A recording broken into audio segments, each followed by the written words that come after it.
Korma group, जो सोचता है वो करता है। आपके अपने सपनों का आशियाना।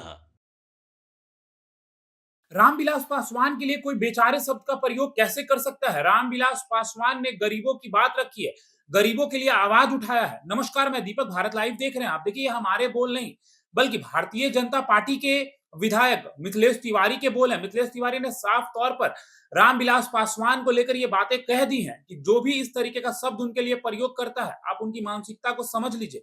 क्या कुछ कहते नजर आए मिथिलेश तिवारी? सबसे पहले आप वो सुनिए। ऐसे कहीं भी सरकार को कोई दिक्कत नहीं है, जहाँ जरूरत होती है सरकार करती है। सर कह रहे हैं कि हम लोग लेकिन इन लोगों को श्रद्धेय रामविलास पासवान जी, जिन्होंने बिहार में पहली बार कहा था कि हम उस घर में दिया जलाने चले हैं जहाँ बरसों से अंधेरा है, और उस रामविलास पासवान जी के बारे में इनका क्या सोच है आपको दिख रहा है। तो ये बिहार के लिए नहीं है, ये परिवार के लिए। कह रहे थे कि किसी महान इंसान को जानने के बाद उनको बेचारा शब्द कहना उचित नहीं है। अगर उनको लगता है तो मैं कई बार दोषी हूँ, इस तरह की बात कर रहे हैं। किसको बेचारा कह रहे हैं? रामविलास पासवान जी को। रामविलास पासवान जी बेचारा हो सकते हैं क्या कभी? जिन्होंने गरीबों की लड़ाई लड़ी हो, जिन्होंने दलित समाज को सम्मान दिलवाया हो।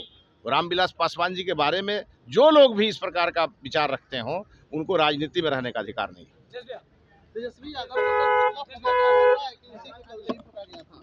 तेजस्वी यादव को कल पटना जलाया गया था कारगिल चौक पर। उन्होंने कहा कि देखिए हम लोग दलित की आवाज उठाते हैं, तब तेजस्वी यादव को पकड़ा गया। तेजस्वी जी कब से दलित के हिमायती हो गए?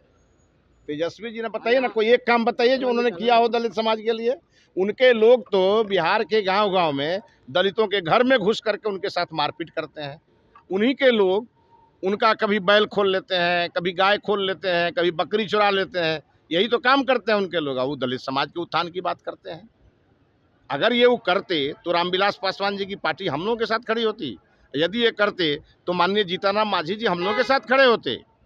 आज नरेंद्र मोदी जी के साथ, आदरणीय नरेंद्र मोदी जी के साथ आज मांझी जी खड़े हैं, माननीय रामविलास जी खड़े हैं, और तब भी वो इस प्रकार का बयान दे रहे हैं। सर बेचारा शब्द कितना आपको सही लग रहा है? क्या बेचारा नहीं, गलत है। जिनको जिनको जिनको पूरे देश ने सम्मान दिया हो, जिन्हें संविधान ने सम्मान दिया हो, और उनके लिए ये बात कहना, ये बहुत गलत है।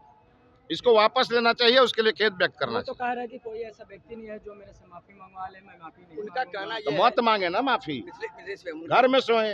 उनका ये कहना है हाँ। कि अगर बेचारा कहना दलित विरोधी है तो मैं दलित विरोधी हूँ, क्योंकि हमने तो उनकी प्रतिमा स्थापित करने को लेकर हमने उस संदर्भ में कहा था विधानसभा में, जिनको करना चाहिए वो मलाई खा रहे हैं। अच्छा ये बताइए, 15 साल में जरा वो लिस्ट जारी करें ना। लालू जी और राबड़ी जी का राज था, उस समय उन्होंने किसका किसका किया, जरा लिस्ट जारी करें। करें ना लिस्ट जारी। आप करें कि अपने समय में क्यों? हाँ बिल्कुल करना चाहिए। आप अपना आपको मौका मिलेगा तो करिएगा, नहीं तब कांग्रेस के पीछे घूमिएगा। आज जब आदरणीय नरेंद्र मोदी जी और नीतीश कुमार जी हर वर्ग को सम्मान दे रहे हैं। दशरथ मांझी जी एक सामान्य व्यक्ति थे ना। दशरथ मांझी जी ने पहाड़ का सीना चीर करके सड़क बनाया। आज दशरथ मांझी जी के नाम पे यहाँ सरकारी भवन का नामकरण है, माउंटेन मैन की संज्ञा दी गई है। क्या ये उन लोगों ने किया है क्या? मैंने तो सदन में कहा कि इनकी जब सरकार थी, इनके मंत्री जो है सो ट्रक ड्राइवर दीनानाथ मांझी का नाखून खींच लेते थे सांसी लगा करके, और ये लोग चलते हैं दलित पर प्रवचन देने। तो देखिए, आपने सुना है कि मिथिलेश तिवारी जो है साफ तौर पर नाराजगी जता रहे हैं। वो कह रहे हैं कि रामविलास पासवान के लिए कोई इस तरीके का शब्द कैसे प्रयोग कर सकता है। रामविलास ही वो व्यक्ति हैं जिनका ये बात कहना था कि जिस घर में अंधेरा है हम उस घर में भी उजाला करेंगे, यानी कि रोशनी लाएंगे। इस तरीके की बातें जो है कहते नजर आए हैं मिथिलेश तिवारी। मिथिलेश तिवारी का साफ तौर पर कहना है कि रामविलास पासवान एक महापुरुष हैं, बड़े नेता थे, और कहीं ना कहीं इस तरीके के शब्द अगर महापुरुष के लिए प्रयोग किए जाते हैं तो आप समझ लीजिए क्या उनकी मानसिकता है। फिलहाल इस खबर में इतना ही। बने रहिए भारत लाइव के साथ। धन्यवाद। आपके सपनों को हमने सजाया है, ई होम्स पैनोरामा को हमने बनाया है। ई होम्स मेरा एक सपना था जिसपे मैं पिछले 4 साल से काम कर रहा था।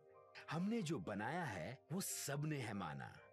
ई होम्स पैनोरामा में हो आपका भी आशियाना।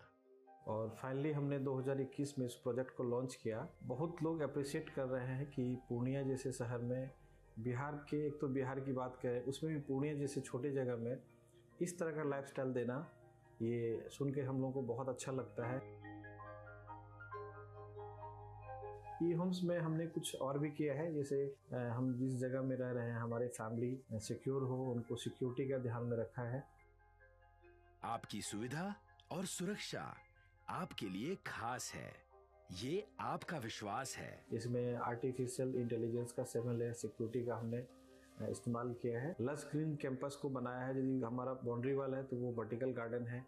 ये जितनी भी फैसिलिटी होता है एक इंटरनेशनल टाउनशिप में ई होम्स है, ये हम लोग विश्वास नहीं कर पा रहे हैं। जो भी हमारे मित्र दोस्त या जो भी हमारे बाहर आते हैं तो हम लोग को बहुत अच्छा सुनने को मिलता है और बहुत अच्छा क्रेडिट मिल रहा है। वो सारा हमने सिर्फ एक बिल्डिंग नहीं बनाया, हमें एक बहुत अच्छा लाइफस्टाइल दिया ई होम्स में, और मेरा एक सपना था जिसको मैं आज फुलफिल होते हुए देख पा रहा हूँ।